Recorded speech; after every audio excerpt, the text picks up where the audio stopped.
Hey, everybody, welcome back. It's the Rubbin is Racing podcast. It's with Spider and Large and Quigs and Moon and Jacob. The whole fucking gang is here. And this episode is brought to you by Body Armor Flash IV.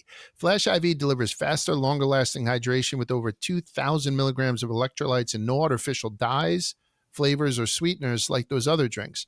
So whether you're training, traveling, or just feeling the heat, work hard and hydrate hard with Body Armor Flash IV. Grab yours today at your local 7-Eleven convenience store. And we're also brought to you by Blue Chew.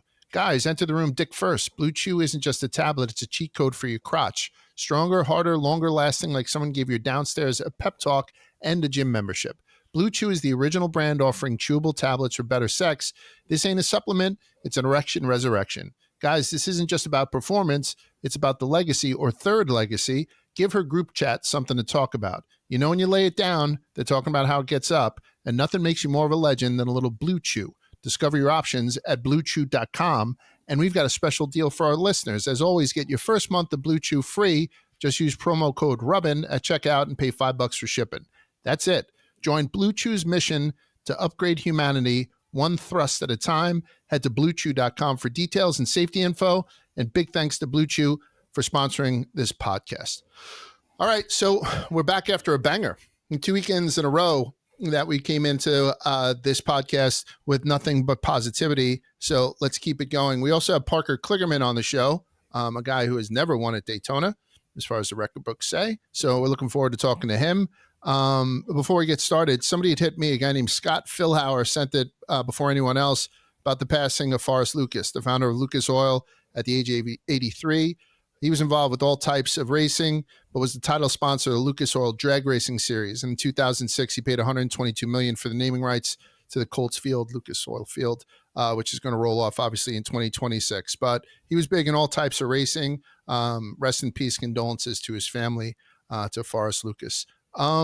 Daytona, I wish I was there. Badass race. I wish I was there. Yeah. You know, like when you write down, you know, recaps in a little bit, all I put in this was that the photo of the finish, and look at that photo finish, man. Yeah.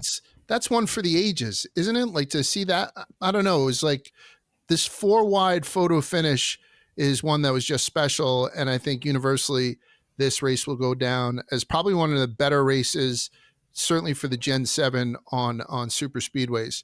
What's your guys' takes from this race coming out of Sunday? I thought it was a great race. I mean, I thought there was drama all the way throughout. You know, early on with Bowman and Reddick kind of having their own troubles. And then all the way up until the finish, as you said, Large, 4 wide coming to the finish line. Blaney with an unbelievable last couple laps to work his way through the field. But pretty much, I mean, I couldn't look away. If any of those other cars took the checkered first, you know, Bowman's spot in the playoffs is eliminated. And I think we would have had a new winner. It would have been fucking chaos. So overall, I thought the race was incredible. Daytona is just remains one of my favorite tracks. We're going to hear Parker's take on it as well. But for me personally, I mean, I know a lot of people think super speedway racing isn't the best NASCAR product, but I have a hard time disagreeing with that statement. It's just so fun watching these races. And getting that finish is not just a 2-lap overtime shootout that we had to go, like, what was it, 9 clean laps to get a 4-wide photo finish? Yeah. I love that part.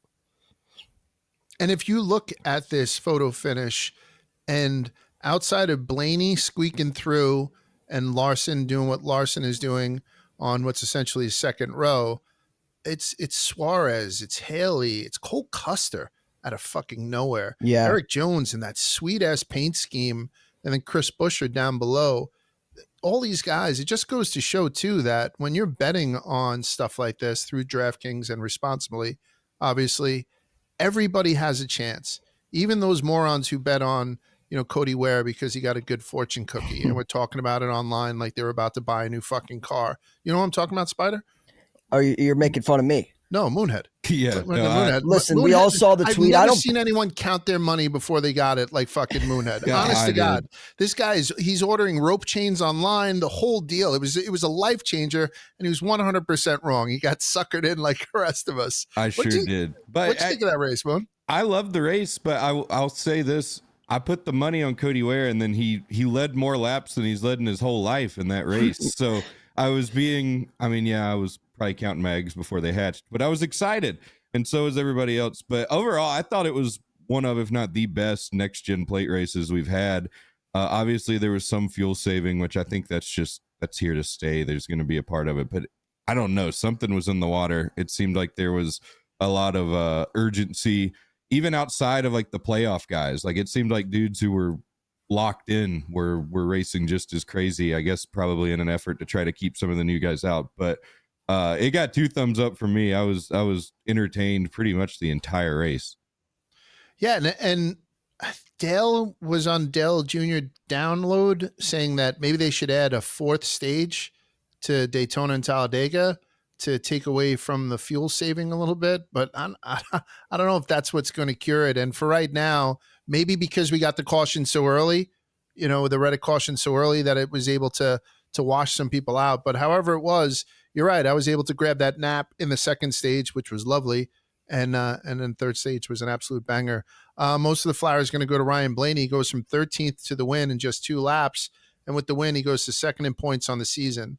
And Blaney did all that. He's 2nd on points in the season with 7 DNFs. That's great. So he's got a ton of momentum, obviously, going into these playoffs.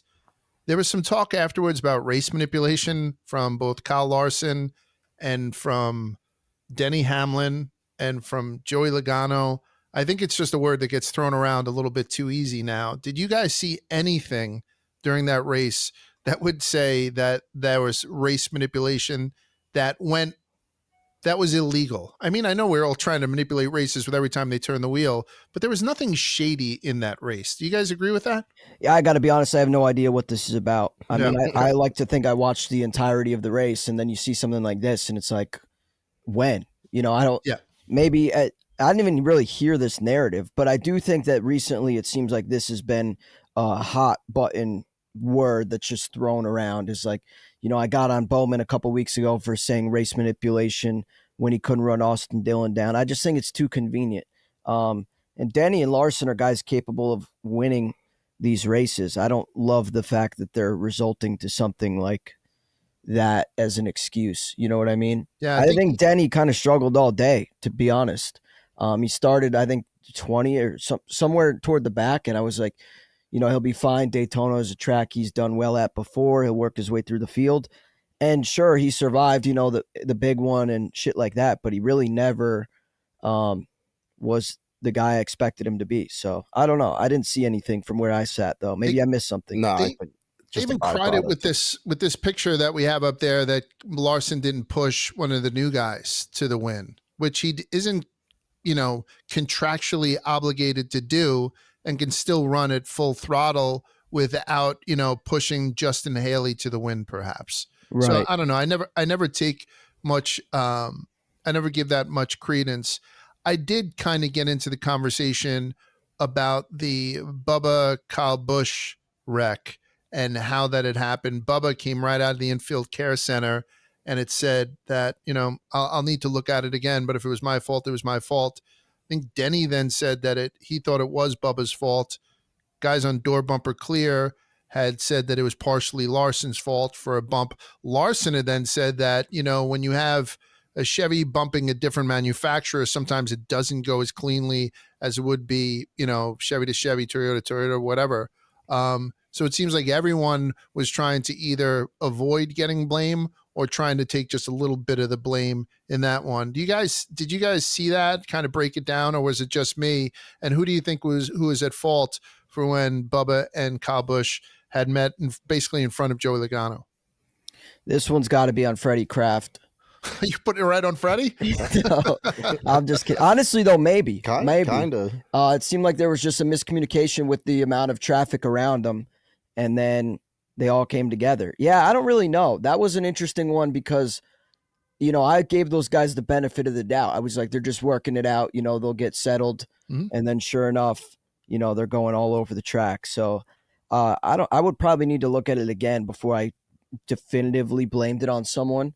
But I think that kind of thing is just like inevitable to a certain extent at these tracks like Daytona and Talladega. Yeah. I mean, it was Larson was kind of trying to link up, and they weren't really in a formed line. And I think Bubba was like, I want to get in a line that's formed, and that's just caused the wreck. I don't think anybody's really, all this stuff is just like stuff that's happening at 200 miles per hour. Four wide, 200 miles an hour. Yeah. You know? Yeah. Do you see anything that resembled manipulation, and who do you blame that wreck on, the Bubba Kyle Busch wreck? No manipulation. I think the wreck's on Bubba, but it's easy for us to say that watching 8 slow-mo replays in real time. Right. Like, I mean, I'm sure the shot from Larson moved the car, and I haven't listened to the audio, but it looked like a situation where I think it was Kyle Busch putting them 3 wide happened so late that it was just a clusterfuck. So sucks a bunch of people got tore up, but I don't think it was really like an egregious mistake on anybody's part. And I think it added to the drama of that race. Like, it's one of those things where you jump about it. The race was a total success in my mind. I don't know how the booth did. I wasn't listening that much to, the commentary. So perhaps the booth did a great job, but I'm sure somebody's going to shit on them.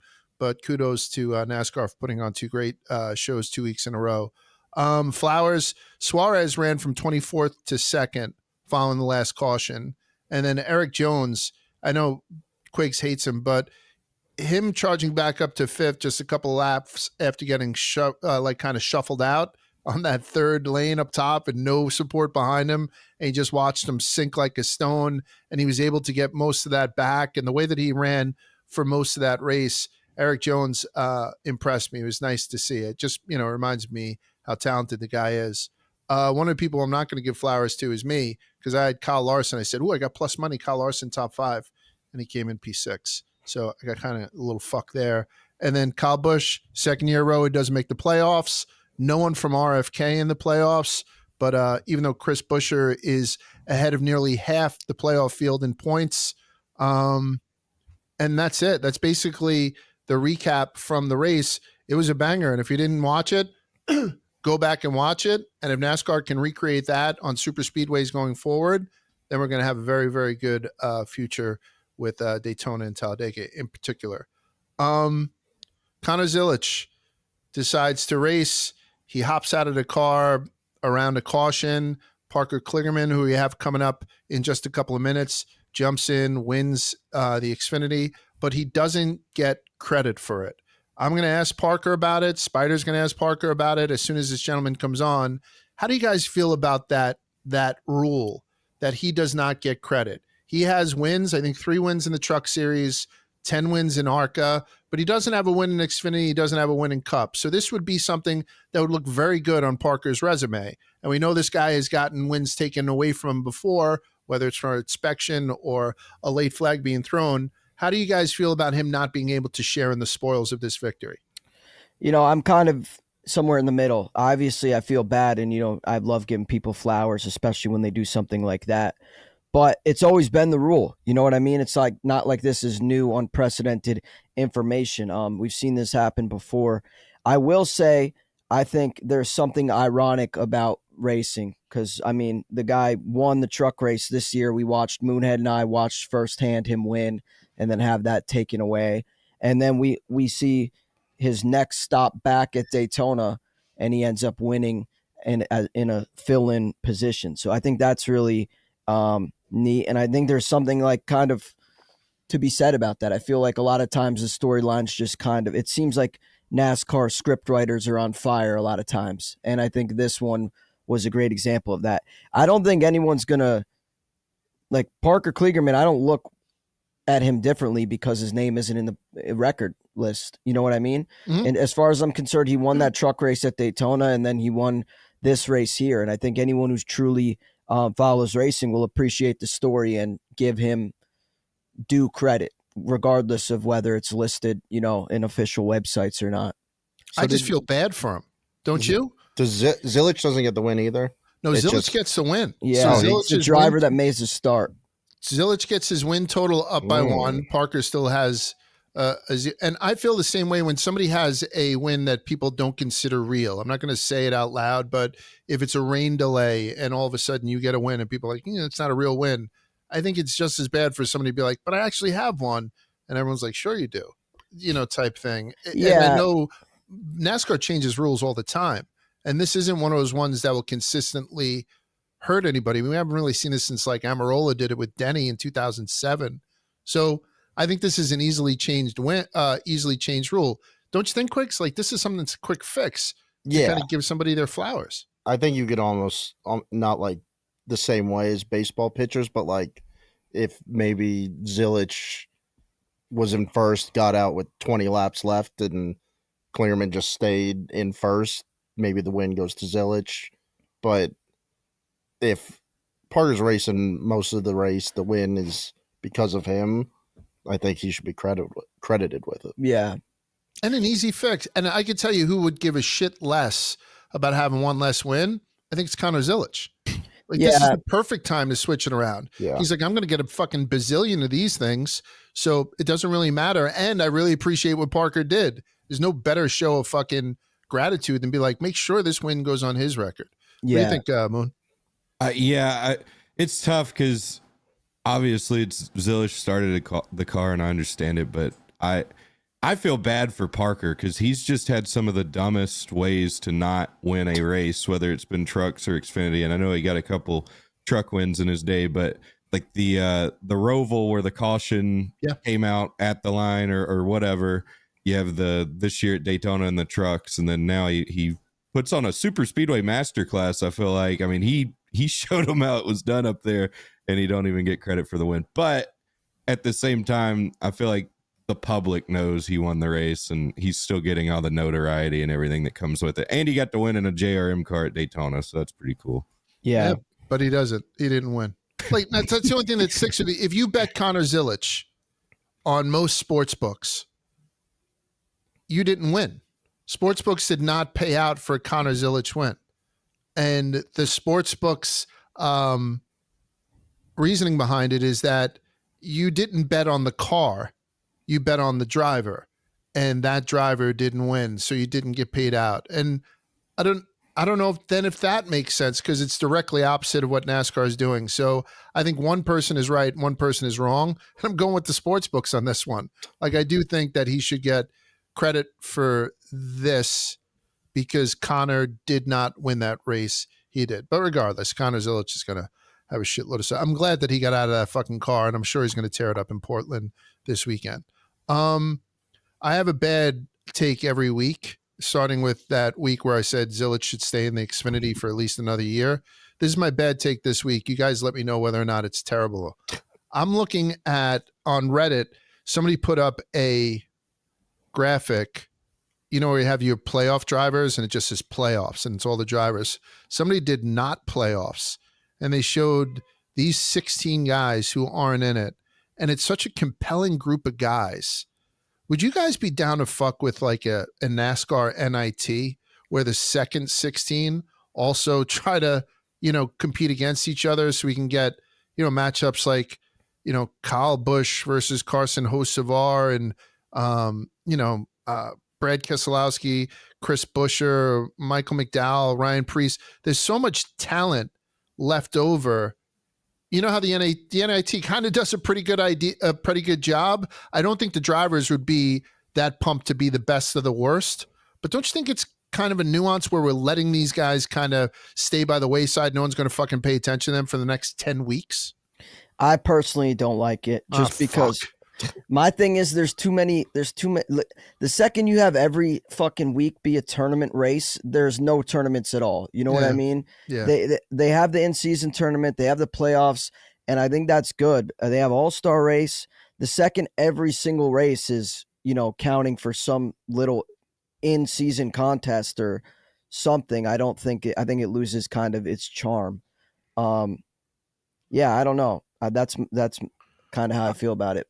Yeah, I mean, you don't want like John Hunter, Nemechek, and Cole Custer be like getting in the way of like they're battling it out for their NIT while guys are trying to win the cup. But why not? I will say, why the fuck not?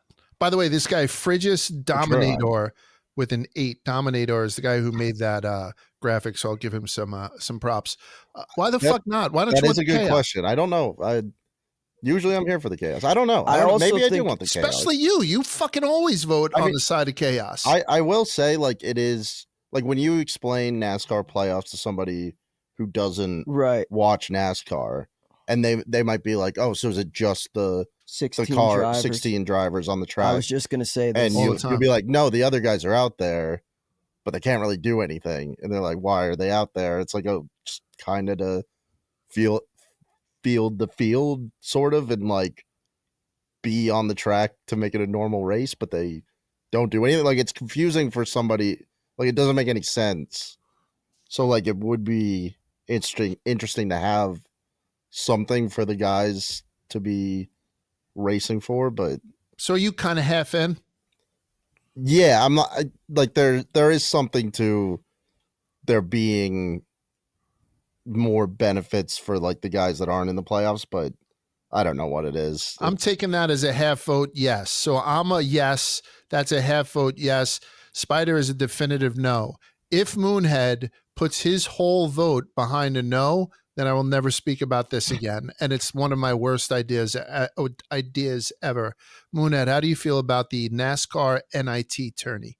Yeah, I'm not feeling it because the whole narrative right now is how bad our championship format is and how it doesn't reward a legitimate champion.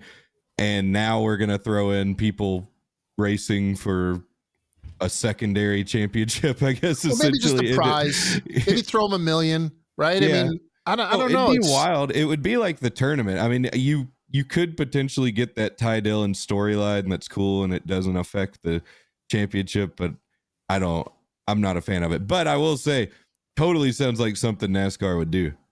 Okay, yeah, because I'm an asshole. But there's 9 former playoff drivers, 2 former champions, a total of 120 wins and multiple crown jewel wins in the not playoff field. And it's only went with the other 16 guys. So you notice you don't see Gragson on this. You don't see Cole Custer on this. I don't know where it got cut off in points. By the way, they did Justin Haley dirty. They made him the smallest person in the fucking world on that graphic. He barely is up to AJ Allmendinger's shoulder, where Ty Gibbs looks like he's 6'4". So it just is so much wasted talent. And I can't believe I'm going into a playoffs where Kyle Busch and Brad Kay just don't mean a fucking thing. So I don't know. Maybe that's where it was born out of. If NASCAR Insights had put out something for the season averages, and at the end of the day, post Daytona, out of the 36 point eligible drivers through the 28 race regular season in 2025, only 2 drivers ranked inside the top 10 of all 5 of NASCAR Insights statistical categories.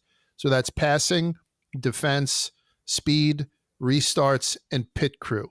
So for the year, there's only 2 drivers that were inside the top 10 for all of those categories. I'd mentioned this somewhere around the halfway mark of the season, and I'd seen that Chase was in there and William Byron was in there. But right now, there's only 2 guys. One of them is William Byron, and the other one's Bubba Wallace, which surprised the shit out of me. But I think it just goes to show that Bubba Wallace has had a fucking wonderful season this year. And maybe I'm not giving him as much respect as he deserves going into the playoffs. Or is this just absolutely useless? Because if you look down the list, I put the chart in there, like Shane SVG, I mean, he's not top 25 in anything except for pit crew. Otherwise, he's buried in the 27s and 30 levels, and every other guy has a chink in the armor. Denny's top 10 in everything except for passing. He's 15. So the only 2 people who are firing on all cylinders for all 5 categories are William Byron, which makes sense, and Bubba Wallace. You think that gives you guys a different perspective on how you feel Bubba Wallace is going to do going into this playoff season? Honestly, maybe, yeah. I think this kind of highlights how good some of these guys have been in ways that I really haven't considered. Rarely do I see data on, passing stats or even pit crews ranked like this. So I do think there is some value to this. My takeaway would just be, wow, some of these guys are better than I thought. And I think no one amplifies that more than Bubba. Who do you guys think is, because I think Bubba is my answer to this. Who do you guys think is the best driver that never really wins? I mean, they have a win or 2, but I think it would be Chase Elliott. Yeah, but Chase, You want someone worse than that. Let's say less than 4 wins in their career. Oh, okay. I thought you meant like recently. I think Bubba would be my answer to that. Yeah. Yeah. What about like Busher? I think he would be up there as well. Yeah. I don't know how many career wins he No, has but in a that's cup level. that range of Yeah. guy. Yeah, I'd probably think it would be one of those two, honestly. Maybe Yeah. Eric Jones. Maybe a guy like Austin Cindric, who I feel like's been very Cindric's great. fast. A lot of play. Josh Berry. I don't know. I don't know either. That's a good question. I'm looking through now. I didn't ponder it, I but I'm mean- wondering if they were all in the same equipment too. You're saying like just Yeah. who's the best How driver? about a guy like Daniel Suarez? Yeah. I mean, he just finished second at Daytona. Yeah. I mean, I don't know if it was actually second. It was very close. No, Suarez is great. Yeah, McDowell. But yeah, like I was shocked. Like I know Bubba didn't have a ton of wins, but when he won that last time, and it was the first time he ever won in the regular season, I was like, Yeah. he just feels like such a better driver than that to me when I watch him, and feels like a guy that any week wouldn't be a bad gambling pick to be like he could maybe get it done here. For sure. But Well, let me ask you a question then, Quigs, on the same like line. We happen to have Ryan Blaney come in and win that race and save us from another week of playoff format complaints. We see all those guys who are in contention at one point or another during that race.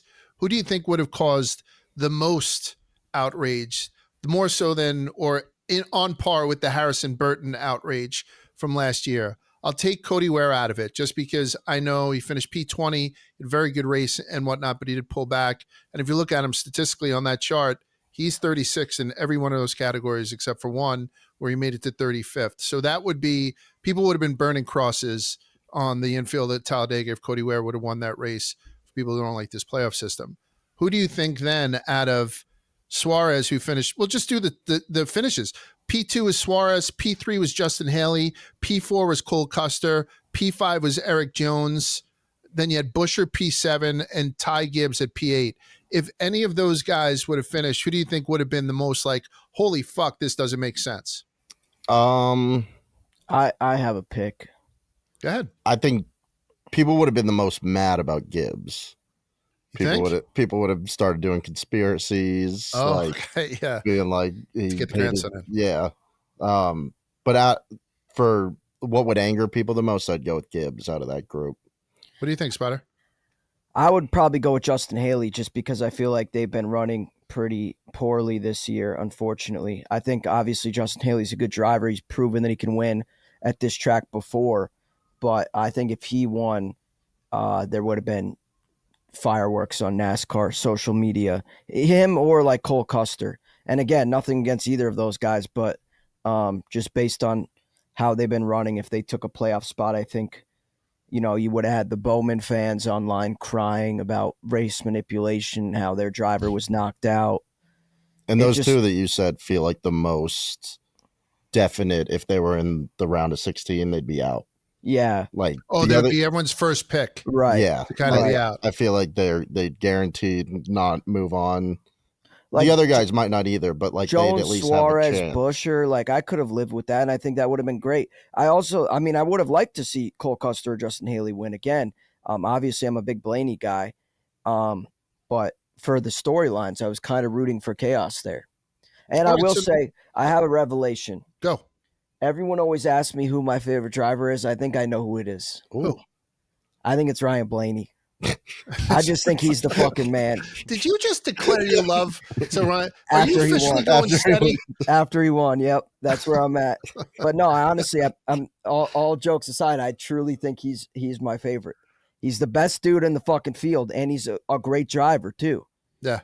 I wanted that win at Richmond so bad for him, so it's just a week early. But yeah, no, I mean I can get used to watching him win time and time again.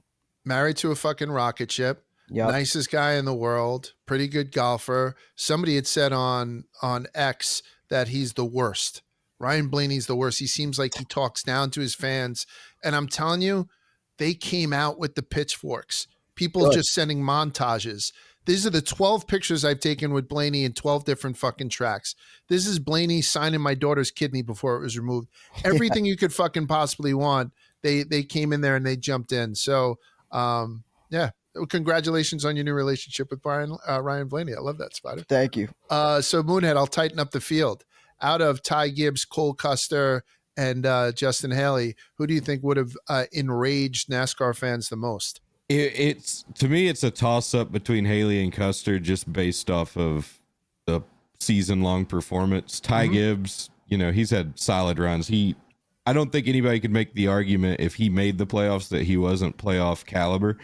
Haley and Custer, unfortunately, they just haven't. I mean, it's like I said, not a knock on them. It's just the teams have not run great this year. And I feel like it's different. Like, they don't have like a roaring fan base behind them either. Like, I feel like, if maybe even like the front row guys, I feel like they've got a pretty strong fan base on Twitter, where maybe if they haven't run as good and they still made it in, it would be more of a like an underdog and cult fan base reaction. And I mean that in a good way, not a bad way. Whereas Haley and Custer, they don't really have that going for them, I don't feel like. So I think either of them would have caused the same amount of outrage. My vote goes to Custer, just because, like, honestly, I was like, from the fucking rooftops, Cole Custer. And again, somebody that we like very much, so it has nothing to do with him personally, but I think people would have really went fucking crazy. Should I even mention, Trackhouse announced that Connor Zilch will compete full-time in 2026 in the Cup Series. Multi-year agreement. Red Bull and WeatherTech will serve as primary sponsors. They've not yet revealed his car number, with Justin Marks saying the announcement will come in future weeks. Connor Zilch really showed his human side, showed the fact that he's a 19-year-old kid when he got up there and started to, get very worked up emotionally, a little bit of crying and stuff. It was pretty cool to see, because that kid is ice water. He is 6 o'clock straight up and down. That guy is a rock. So to see a little bit out of him, I think it got him more fans. Guy's he's fucking firing off on all cylinders. I can't wait to see what the fuck this kid does. I wanted to bring this into you. iRacing Studios and NASCAR unveiled NASCAR 25's cover, featuring William Byron, Christopher Bell, and Ryan Blaney. Did they get this right, Spider? NASCAR 25. Just like every other fucking sports game that comes out, people say the curse of Madden, all this stuff. I had written down Keith Van Horn was on the cover of NBA Jam 99, and people are like, who the fuck was Keith Van Horn? You know what I mean? Michael Vick was on the cover of Madden 2004, just as the dead dog started to rise to the top. So do you think they got it right with Bell on the side, Blaney probably second billing, and then Willie B right in the middle, mean mugging, like, hey, look, I'm William Byron. I'll make Legos and kick your fucking ass. How do you feel about that cover? I think they did a good job. Typically I liked seeing the one athlete on the cover, but I do think this is good because it highlights one of the top drivers from each manufacturer.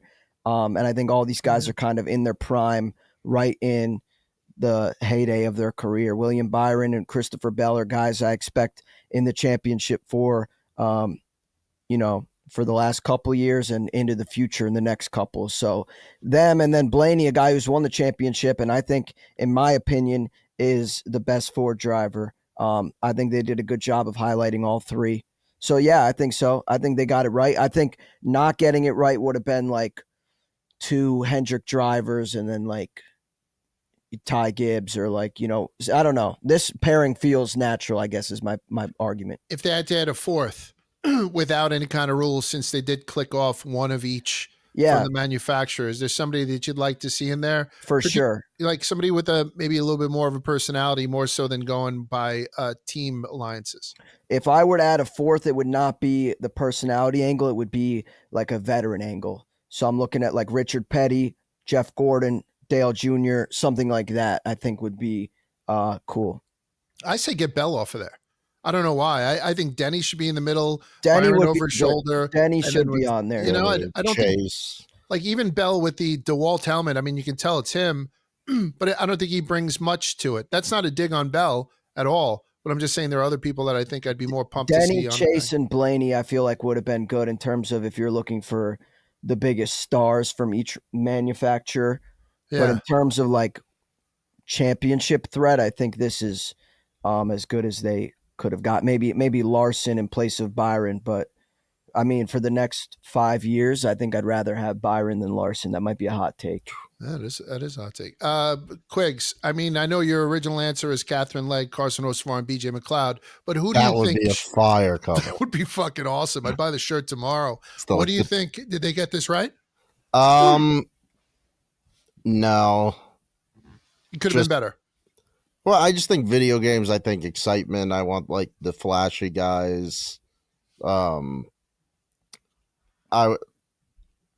I mean, and like Bell's barely even, they got him in a helmet. Like that could be anyone almost. Right. But I would have Denny on there.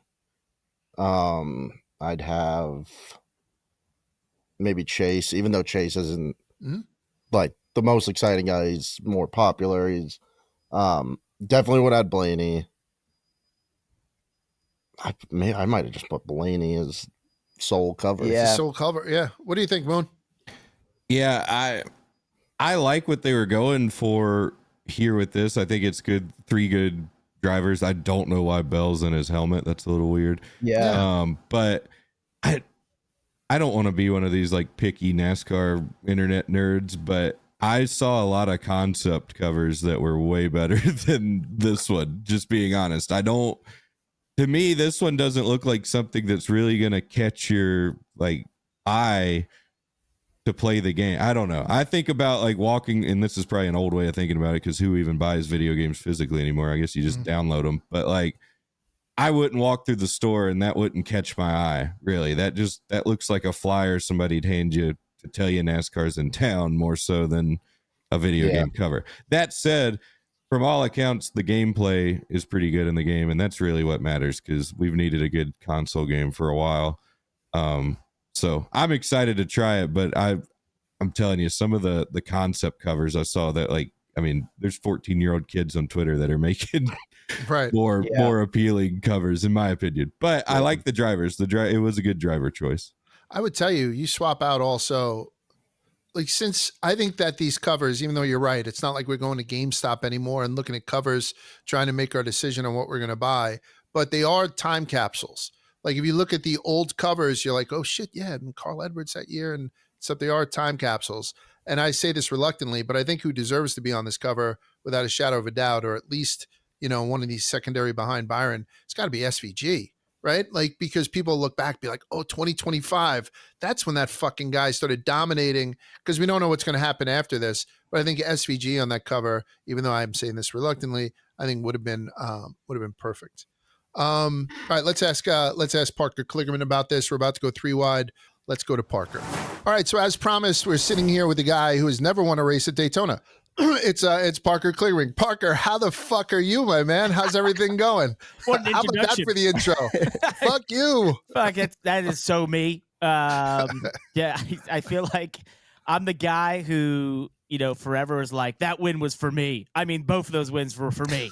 The hell with the record books. It's a wild time, man. Wild time. We had mentioned a little bit earlier in the show how I know there's the reason they don't necessarily put 2 people in the record books or give people credit for it is because of the points and how they're divvied up, which I'm sure you'd be like, I don't give a shit about the points. I just want the win next to my name. And then I go to sports books, and people who had bet on Connor Zilch didn't get to collect because he didn't finish the race. You did. And you went the majority of the race too. So as much as we're huge Connor Zilch, we went from being fans to stands to simps with this kid, right? Because he's so fucking good. So as much as we love Connor Zilch, I feel that it was an affront to humanity by not having your name up there as a winner at Daytona. Does it stick in your craw, or is it just something where you're like, the real ones know? I feel like it's a little bit the real ones know. Plus, I knew what I was signing up for. When I got the call, this is a week ago, Monday, right after Watkins Glen from Dale, the first thing I said to my girlfriend was, this is really cool, but just so you know. And she's like, what? I was like, I won't get credit when I win this race. And she's like, what? I don't get it. And I was like, trust me, this is how this works, but I won't get credit, but I don't care. Like, I just want to go win this race and get a checkered flag and a check. And, that'll be good enough for me. But, if you go on the stats websites, it's not even a start. So it's like I never was there, which is kind of hilarious. But you to that point, the real ones know. I know I've got the checkered flag, and that's most important to me. I've now got 5 of those. So from NASCAR, which is pretty sweet. There you go. Well, at what point before you got the phone call, was there any consideration in your mind like that this was on the table or a possibility, or did that phone call come completely as a surprise out of left field?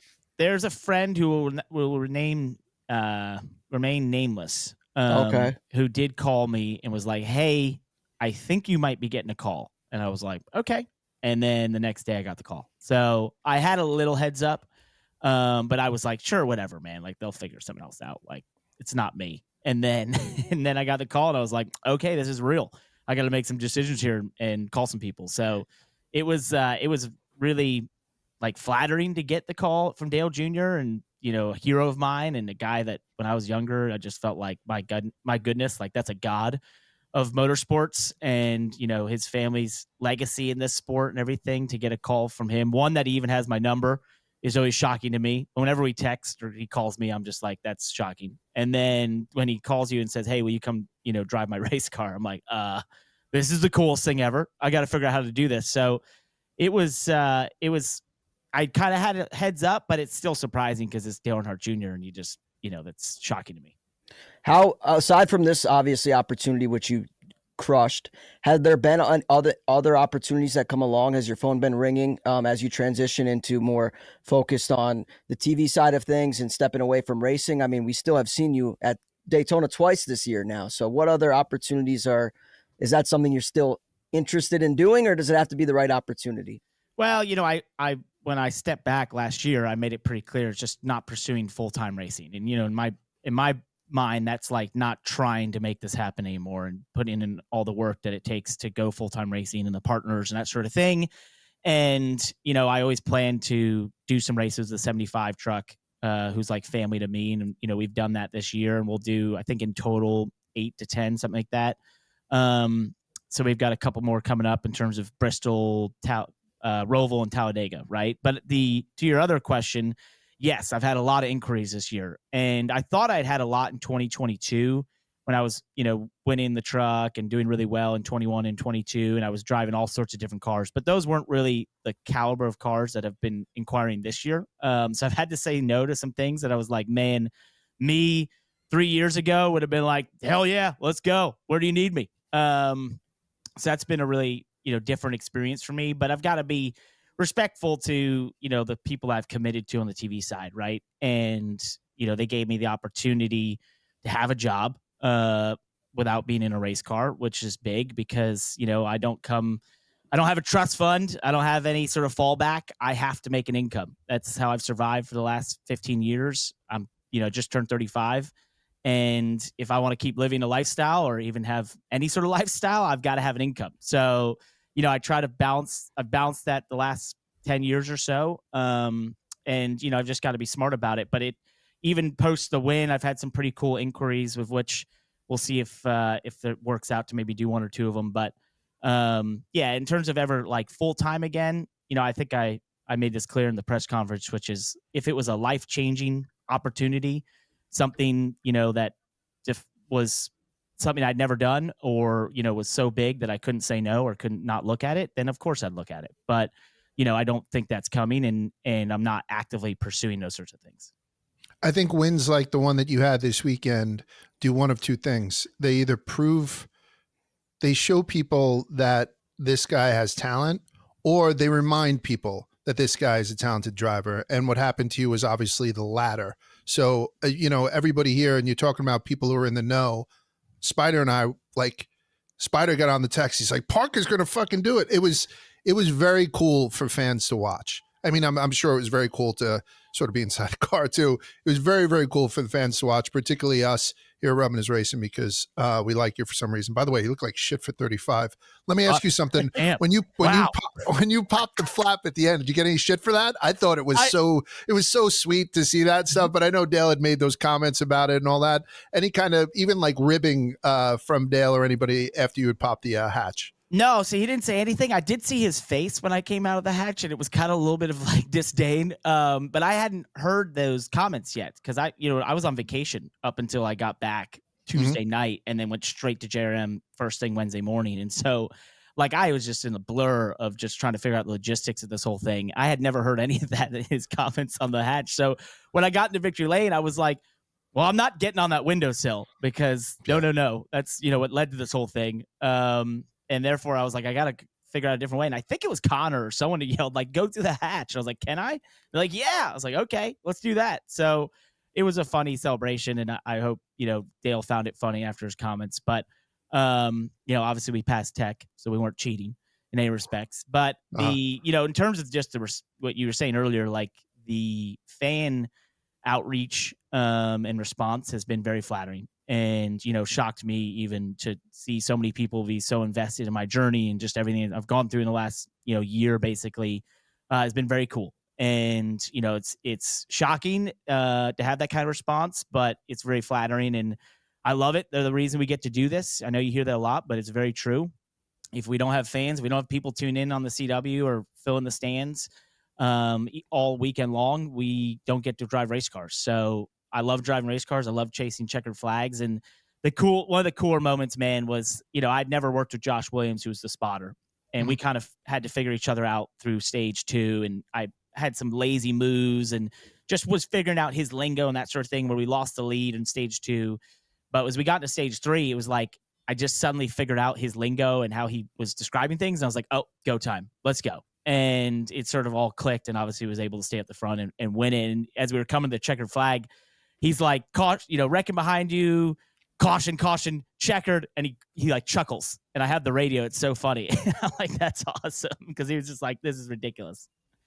I know, obviously, like you said, the story with your girlfriend telling her, like, when I win, I'm not going to have my name in the record books.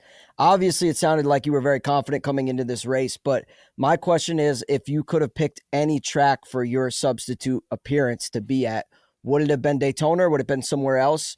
And how good do you feel about racing at Daytona? Obviously, pretty good, I would like to think. Yeah, I mean, I love super speedway racing, and I've been successful at it. Won 3 times in the trucks, and I think I have a ton of top 5s across trucks in Xfinity. And I believe, aside from Austin Hill, we had like the best average finish over the last couple of years at the super speedways and drafting tracks. So I always felt like I was just one step behind him. So I have a lot of confidence in those places. And like one of my favorite moments in NASCAR is what I call the red zone. And it's like the last 10% to 5% of a super speedway race where you're at the front, because it's so damn intense, and every move, which are just happen in the span of milliseconds, matters so intensely. And so to me, it's just like the coolest moment when you're at the end of those super speedways, and if you make every move in every right millisecond, you can win the race. And I just love that. And so, and I feel like in those moments,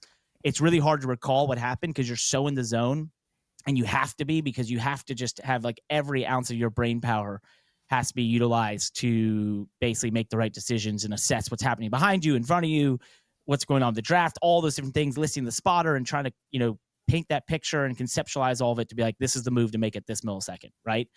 And I just find that to be so damn intense and awesome. So it's fun. I don't know if I would have picked Daytona because it's not a place that you control all of your destiny. Right. But I came in with a ton of confidence because I just felt like, damn, if I was going to win one, how about stepping in probably, definitely the best car this season.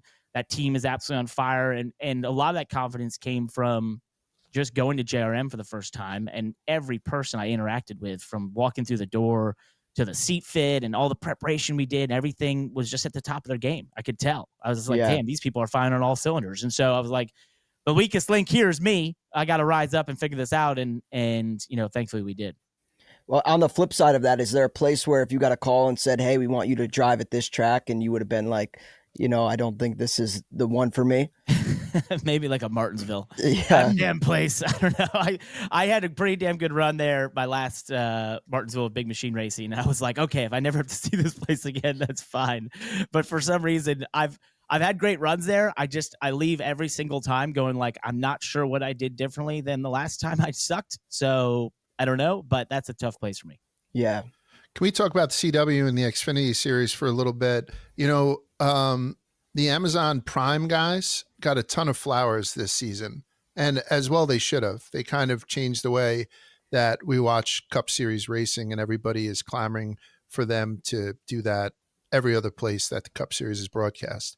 But it's also no secret that Xfinity has been racking up million plus viewers every goddamn week. And it's that consistency of being on the CW. Can you talk to me about like that group and what you think it is meant for that series? Because to have O'Reilly Auto Parts step in and pick up the mantle right away, it seemed like a no-brainer because that's where the growth is for me. We talk about the Xfinity series more and more each week, even though we're so casual, we kind of, edge towards Cup Series. So can you tell me about the experience with the CW and how you see it growing that end of the series? Man, I think it's so cool, and I think it's a vindication of what a lot of us in the sport and what I see from fans have felt for the last couple of years, which is it's this awesome series, right? And to me, I call it classic stock car racing because the cars and the style of racing that they put on is what we've seen in NASCAR for the last 20 some odd plus years before the next gen car, right? It's kind of locked in time a little bit. You have a great mix of young drivers, veterans, Cup guys who come down and sort of interlope a little bit, right? And it's just an awesome series that I felt like, is kind of in a sweet spot, and it's unique in motorsports because there's not another racing series in the world, even F1, where their second tier series is still a professional series that has as much fanfare as Xfinity does. So I just think it's a super cool situation for the CW. It is their number one property. They made that very clear. We went to the upfront earlier this year in New York, and the president and CEO were all raving that they had the NASCAR Xfinity series, and it's the biggest property they got, and it's it's doing so well for them, and that's super cool to see. And I think it's just it's in a sweet spot in a lot of respects. The thing that is core of its ceiling in growth, at least internally in the series, is just that it doesn't quite have the prize money, obviously, of the Cup Series, and rightfully so, right? The Cup Series is the top. It's the number one main game. It's the NFL of motorsports, and so I think it sort of has a natural cap in that sense. But if you talk to the CW folks, with the ratings they've had, they simply look at the Cup Series and say, okay, whatever the Cup Series is rating and from what we're rating, that gap between the two is our level of possibility of growth. And they're like, if you watch the Cup Series on Sundays, well, we want to get you to watch on Saturdays. And I think they're doing a damn good job of that. And hopefully it continues to grow. And I feel, honored to be a small part of that. And it's super cool to see because I think the Xfinity series is so damn fun. So it's in a really good spot. I think it's really funny, and not to get into dollars and cents for a second, but it's like if you speak to anyone in the Xfinity series, if the prize money was just simply double what it is, which I know that sounds like a lot, but if it simply was double, it would be like the best sweet spot in all of motorsports probably.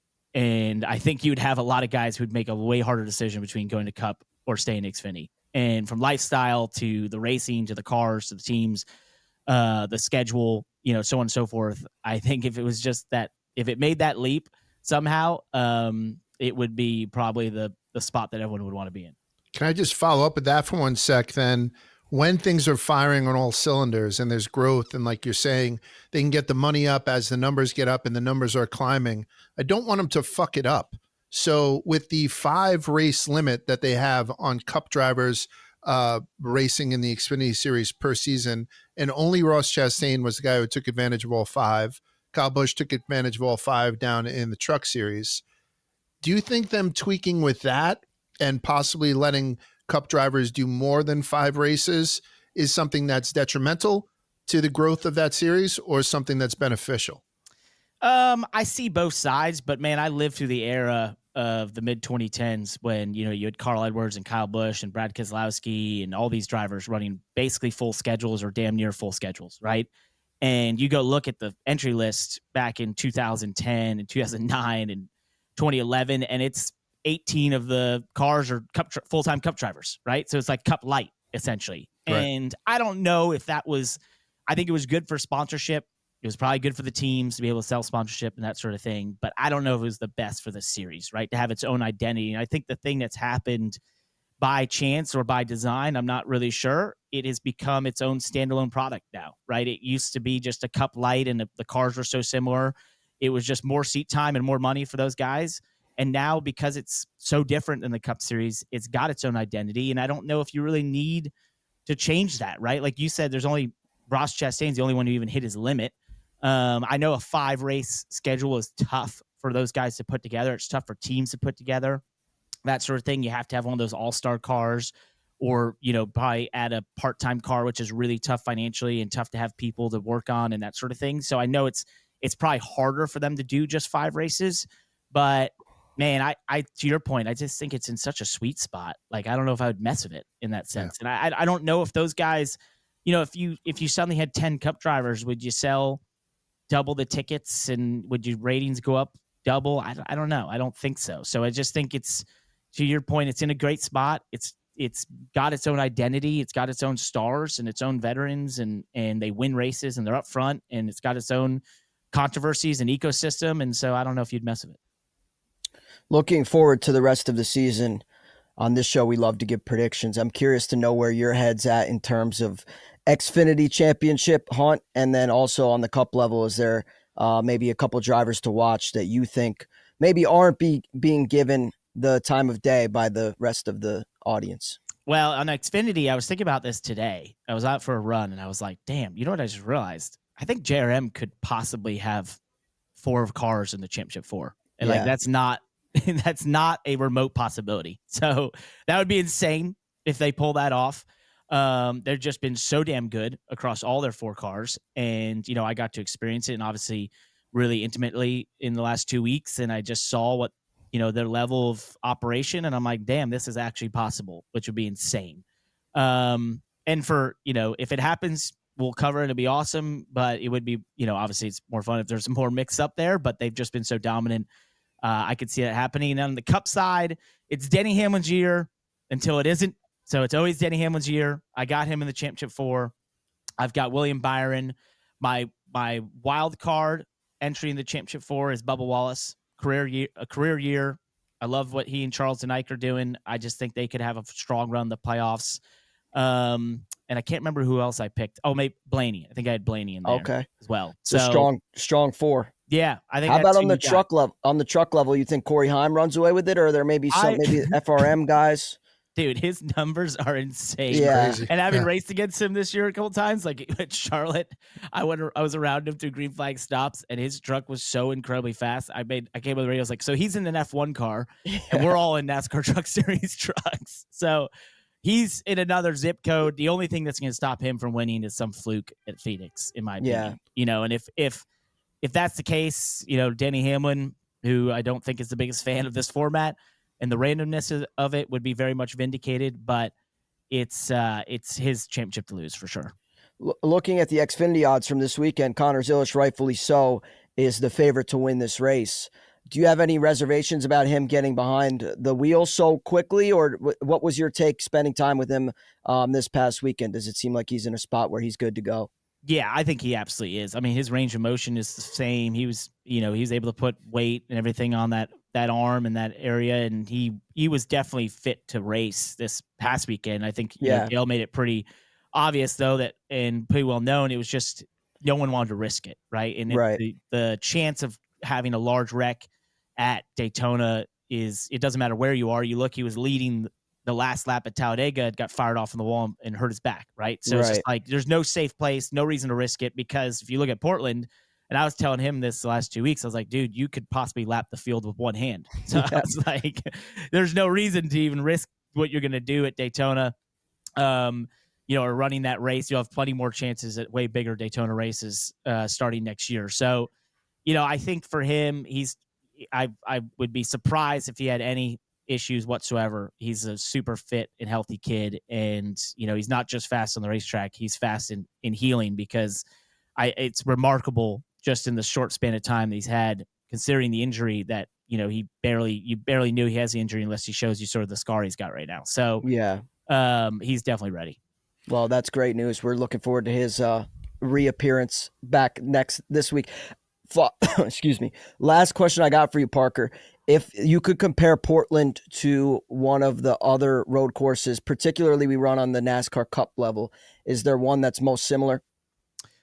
You know, I was helping a young driver sort of figure out Portland this week, and just reached out to me and asked if I had any advice. And my first thought was, this is the simplest road course you will go to, but because of that, the tiniest things make big differences. And I don't know if there's not really a course on the Cup schedule that relates to it in any respect, because it is fairly short, under 2 miles.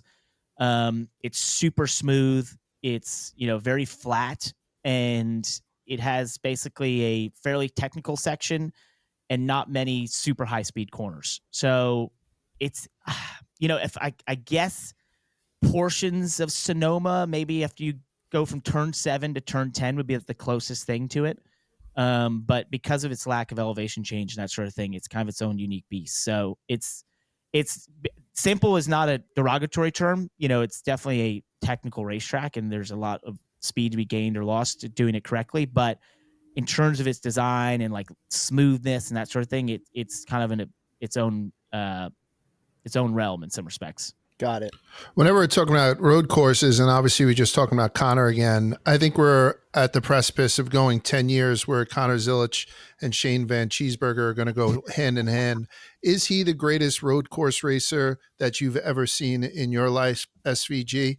I think he's an evil guy and he's a plant by the New Zealand government, all that kind of stuff. But outside of that, he's so insanely fucking talented.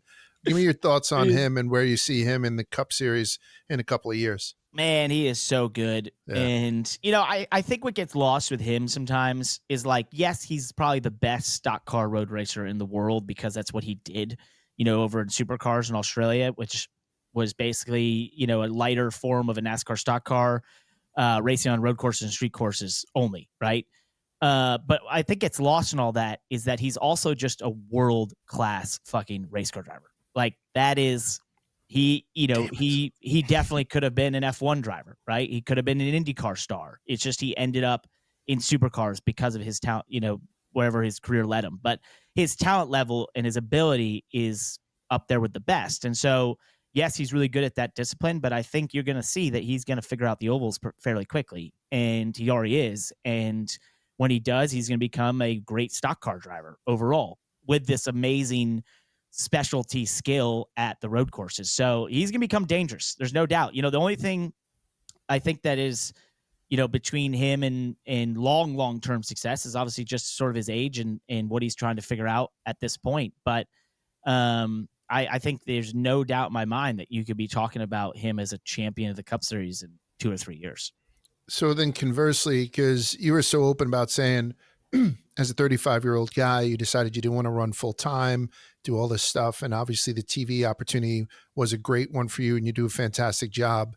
You look at guys that you've mentioned as you come down in 2010s and dominate the Xfinity series, but we see them now in second season that Kyle Busch has not made the playoffs. No RFK cars in there. You know, we've watched in the past couple of seasons, you know, legends like Harvick and Truex step away. Are you seeing a short peer for specifically Brad Kay and Kyle Busch, two guys that you have a tremendous amount of respect for, tremendous amount of history with? Do you see them kind of fading off the way that we've seen Harvick and Truex anytime soon? Man, I hope not. I mean, Kyle's still ridiculously young, right? I think Brad's right there with him. You know, I say like age, you know, late 30s to me is still a young race car driver. Like you can go in your 40s. Denny Hamlin's proving that. Kevin Harvick proved that. Mark Martin has proved that. Many before this, you know, we've gotten obsessed with age, and the analytics would tell you for the last 15 years is probably the wrong approach. Like your best Cup drivers are in their 30s, right? Like that's just the forever reason. Lifestyle, you know, mental experience, talent, skill, everything aligns in your 30s. So I think it's actually the premier time for a race car driver. But I think for them, like Kyle Busch has shocked me. And the other side to that is just, I was telling someone the other day as we were leaving Daytona, I was like, man, I drove for him. I watched him. I raced against him. And there's things I've watched him do in a race car, and I've shook my head and said, how the hell did he just do that? Right. I've talked to that team a bunch. I worked with them as a sim driver a couple times when I was over at Big Machine and worked closely with RCR. And, they'll be the first to tell you he still has those moments, right? It's just trying to give him those moments more often and the chance to do it more often. And if they do figure it out, I think you could see Kyle Busch become the Kyle Busch of old and win multiple races in a season. So I really don't think he has had decline as much as it's a situation he's probably never been in, which is trying to, build an organization to a place that they haven't been in a long time, right? And if you look at his past, he was at Hendrick Motorsports and then Joe Gibbs Racing. I mean, two teams that are at the top of the sport. He's got, this is the toughest task of his career, but if he's successful in the next couple of years, I think it could be the most rewarding, and I would not be surprised to see it. For Brad, I think he has a lot going on. He's running a team. He's got business endeavors. He's, a very intelligent individual who thinks about this stuff very, deeply.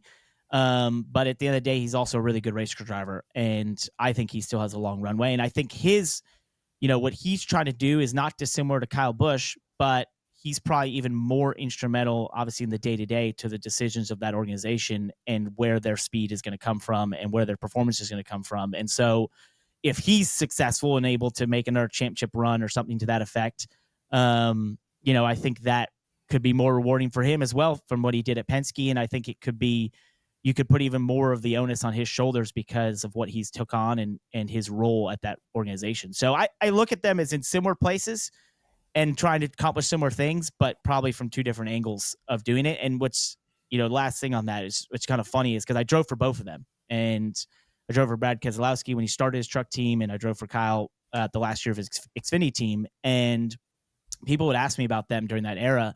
And I was like, what's so surprising to me is they're basically the same person.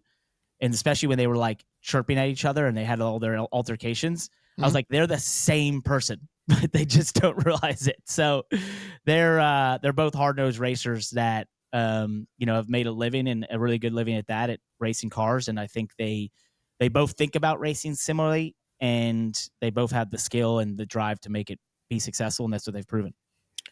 You know what? We're going to let you get out of here. We appreciate your time.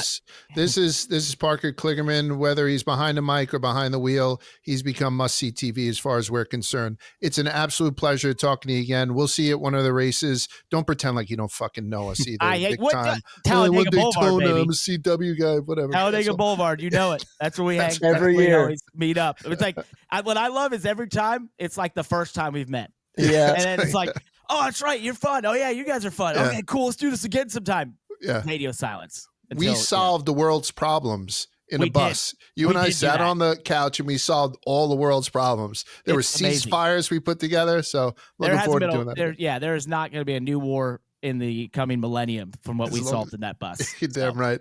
Parker, congratulations on the win, and we wish you continued success, and we'll talk to you soon. Thanks, guys. All right, so that was Parker. What a nice guy. Spider. He's awesome. He's right. Like whenever we're at Talladega, we wind up, throwing a couple back with him, and it's always an absolute pleasure. Just a good dude. And he can talk. Yeah, he's awesome. The type of guy you can ask him anything. He's an excellent interview. Thank you so much for carving out some time for us, Parker. You already kind of went over what we're expecting to see here at Darlington, and Spider had him preview a little bit what we're going to see at Portland, but let's talk about the schedule. We have a full schedule this weekend on two very different tracks. Xfinity is out in Portland at the Portland International Raceway, just under 2 miles, 12-turn asphalt road course that you heard Parker say was very smooth. It's for the Pacific Automation 147. It starts at 7:30 p.m. Saturday on the CW. SVG won here last year, but even though SVG will not return to defend his victory, Down Under will still be represented as Australia's Will Brown hops into the number 11 Colic Racing Chevy this weekend. Down Under. So Will Brown is from Australia and SVG's from New Zealand. So that's Oceania now, right? Isn't that what they call that? That's like continent. Yeah, that whole thing. Yeah. So far, Connor Zilch has won 3 of the 5 road courses in the 2025 Xfinity Series, with the other 2 going to Shane Van Gisbergen and Daniel Suarez. So Spider had mentioned it during the interview.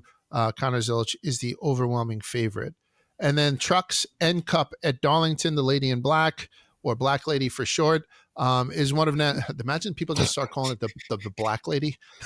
Somebody did that back in the day. There Did was, they? I think Elliot Sadler, they tried to say the old lady in black, but he called it the old black lady. Yeah, I might start running with that. So yeah, we're meeting up together at the black lady. So it's got the egg shape with longer sweeping turn 1 and 2, shorter turns in 3 and 4. I don't know. It makes like the shape of this track makes it easy to pick out on the championship trophy.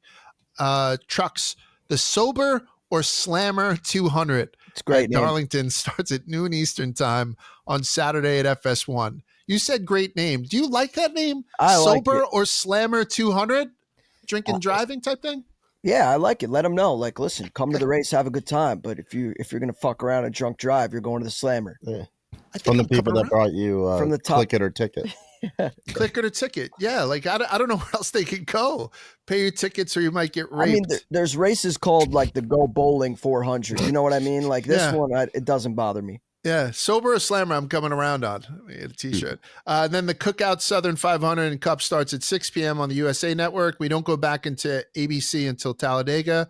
Darlington can be hit or miss with weather, but forecasts right now are saying only 21% chance of rain. Derek Kraus will make his second Cup start of 2025 as driver of the number 44 for NY Racing Team. And Josh Balicki will wield the number 66 for Garage 66 for the 6th time this season. A lot of sixes. Chase Briscoe is defending champ here. He did an SHR car, and you can catch the action on TV or feel the thrill in person. Secure your NASCAR seat today at NASCAR.com and feel the excitement. I saw some of the paint schemes this week, and none of them really jumped out at me too much. Buescher's driving in this green car, which is kind of interesting. I hate Ricky Stenhouse Jr.'s car. I don't know what the fuck this pudgy penguin thing is, but it seems like something that would annoy me. Does anyone know if this is just a fucking labubu? What is this thing? Yeah. I thought it was kind of outdated. This was like part of the whole NFT Is that what this is? This Craze is like that during was COVID. I feel like almost this like- was a thing. year or two ago. Yeah, it's like I think a combo of a NFT and you get a real stuff that I don't even know. I'm probably, but yeah, it's NFT based, and I guess Yeah. they're still trying to make money, get their money back. I Yeah, thought I'm we're not a fan of it. anti-crypto. I thought they didn't really allow like crypto companies to be on cars. I don't know. I could be wrong, but either way, I have no idea really what that is, other than something like what Quig said. But even so, I think it could have been a little bit better of a design. Yeah, I agree. Yeah, fuck that thing. Picking the Tires brought to you by DraftKings. The rivalries and marching bands, the upsets. Saturdays just got way more fun. College football is back. Think you know the game? Put your college football knowledge to the test with DraftKings Sportsbook and turn your picks into big payouts. From live betting during the game to rivalry week odds boosts and so much more, DraftKings Sportsbook has everything you need to stay in the action from kickoff to the final whistle. Whether you're betting on your go-to team or making moves mid-game as the momentum shifts, Saturdays are yours to own with DraftKings Sportsbook. And here's something special for first-timers. New customers, bet $5 and get $200 in bonus bets instantly. So download the DraftKings Sportsbook app and use code Rubbin. That's code Rubbin for new customers to get $200 in bonus bets instantly when you bet just $5 in partnership with DraftKings Sportsbook. The crown is yours. I got a couple that I don't think will have any kind of dupes, so I'm going to go first. Is that okay with you guys? Yep.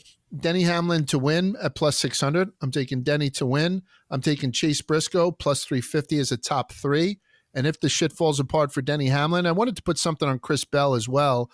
And Chris Bell, I got as the top Toyota. So I lessened the field a little bit because he was only paying like plus 450, plus 330 for just the top Toyota. So I know I'm going a little bit against the Denny Hamlin pick, but it's almost like a hedge. Denny to win, Chase Briscoe top 3, Christopher Bell top Toyota. Those are the fucking picks. What do you guys got? I'll go next. I'm going Zilch minus 150 to win Xfinity. I know that's a crazy number, but hearing Parker Kligerman talk about Portland and give that preview and use the word simple, and I know he clarified what that meant, but I was still intrigued by that. And I think like he also said, they're not going to put Zilch in unless he's 100% ready. This is a track that's suited for him to do I don't well know at. about that. Huh? He couldn't be 100% ready. Like I don't know. I'm putting my faith in Parker when he says He's 19. That's the Yeah. only thing that I think, to Quiggs's point, kid's fucking 19. So Yeah. I'd rather see him on this road course in Portland than in a super speedway in Daytona. I would agree. Yeah. But I'm going to take him minus 150. I know, again, crazy price, but if there's a kid that can do it, it's him. And in the Xfinity Series, we don't have guys like SVG or Suarez racing this weekend. I feel better about the pick. On the Cup level, I'm a little bit torn to do what to do with like my main pick, but there's a long shot guy that I'm very intrigued with. Brad Keselowski's 28-1. His last Cup Series win came here in May of 2024. This track has been kind to him. If you look at driver averages, he has pretty good track record. He's in the top 10, seven in his seven most recent races here. He's got 4 top 10s, 2 top 5s, and 1 win. This could be an opportunity for him to right the ship, and I'm looking at him. Outside of that, Christopher Bell, I think, is priced extremely fair at plus 850. You look at his recent races here, and he is second with an average finish of 9.6. On his last 7 races, he's finished within the top 5 3 times. So he doesn't have a win. He's still looking for that, but I'm going to look for Bell to get the win here this weekend. I'm going Bell, and I'm going Brad K, and then Zilch on the Xfinity level. What do you got, Quigs? I got 2 winners. I'm getting the favorites with Kyle Larson plus 550, and then going a little deeper with Joey Logano plus 1400. He has some good numbers here. He's my favorite guy that kind of gets into quadruple digit odds. And then the guy said that I think's really good everywhere but just doesn't win, Bubba Wallace top 5 plus 250. And those are my Darlington All right, picks. top 5, 250. What do you got, Moon? So I like Briscoe to repeat. I'm off the Cody Ware train this week. But Briscoe, if he could win here in SHR equipment, I feel like he could really have a shot in Gibbs equipment. That's true. And then looking at the top 10s, I think I'm going to do a top 10 parlay with Blaney, Keselowski, and then Eric Jones, who we talked about earlier. He's got a couple of wins here, always Love strong. And yeah, I mean, I feel like Legacy, the second half of the year for them has been a lot better than where they were earlier in the year. So I like Eric Jones. Guys, I should have mentioned this earlier in this. I like that bet too, Moon. I should have mentioned this earlier in the show, but as we're entering into the playoffs, do you want to document who you guys think are going to the championship for? That way we can see how fucking wrong we were in a couple of weeks. Yes. Yeah. Is that a fair thing to do? Yeah. Yes.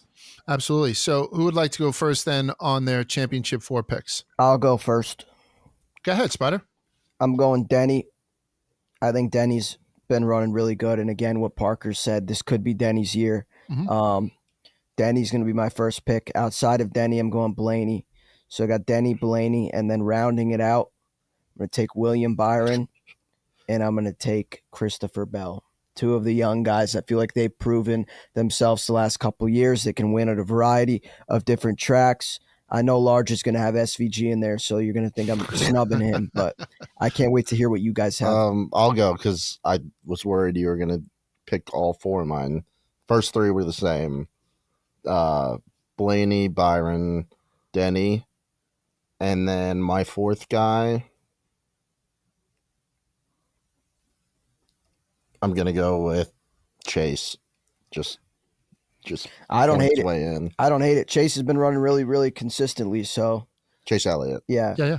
I mean, both of them have been running good, but Who do you got, Moon? I think William Byron, I think Denny, and then that's where it gets kind of tricky for me. I think Logano will make it, and then honestly from there, I don't know why I've got a Bubba feeling, but I just here lately I feel like we're seeing a new Bubba Wallace, and I feel like this time of year, to Quiggs' point earlier, he had never won a regular season race until this year, and I feel like he's in a different zip code this year than where he was even last year behind the wheels. So I wouldn't be surprised to see him pick up a win or 2 in the playoffs and go all the way to Phoenix. Nobody took the best driver in the world in Kyle Larson. I guess not. Is that right? It's Someone Large. had to be snubbed, Large. I don't know. Like you threw Bubba in there, and I'm wondering if that's the spot that I have. I don't have Bubba on mine. That might be the spot I have reserved for the other chase. But then I'm knocking somebody out, so I'm going to be a little more chalky. I'm going to go Bell, Blaney, Larson, and Denny. Bell, Blaney, Larson, and Denny. Quiggs, I wrote these down. I'll shoot them to you. Hell yeah. We all have four. All four of us have Denny. Yeah, you know what? I don't know if I want to. Yeah. I mean, the safe money says fade Denny. So Yeah. I think as much as you're flaming me for not having Larson, that's kind of the revelation is that, Well, I don't have Byron. I don't have the regular season points winner. I don't have the Yeah. guy who's on the cover of the fucking video game either. Like, that's my whole thing. Like, you have to snub people. No, I'm not shitting on you. I mean, Denny, Blaney, Byron, and Bell would be a stellar championship 4. I'm just wondering, do we let anybody seep in there? Because the only person who brought somebody in who probably wouldn't be it is Moon with Logano and Bubba. I don't think Logano is on a lot of these guys' tickets, and he's not on mine, even though I fucking sing his praises. Yeah. I'm tempted to take fucking Denny out now, Spider. I mean, listen, I understand why people would be reluctant to put Denny in their championship for it. Obviously, We all got him. history has it that way, but I don't know. And the more I think about it, I'm like concerned about a guy like Christopher Bell. Yeah. He rattled He off gets 3 hot. quick wins, but then not to say he's been running poorly, but he hasn't been running nearly that hot, and understandably, that's an impossible, milestone to keep up with. Right. All right. Yep. So they're in. So that's our 4 championship 4s. We'll see just how wrong we were as the weeks pass. And that's it for us this week on Rubbin is Racing. Thank you, everybody, for tuning in. Thank you, Body Armor Flash IV, for the continued support. We'll see you next week on Rubbin. Peace. Peace.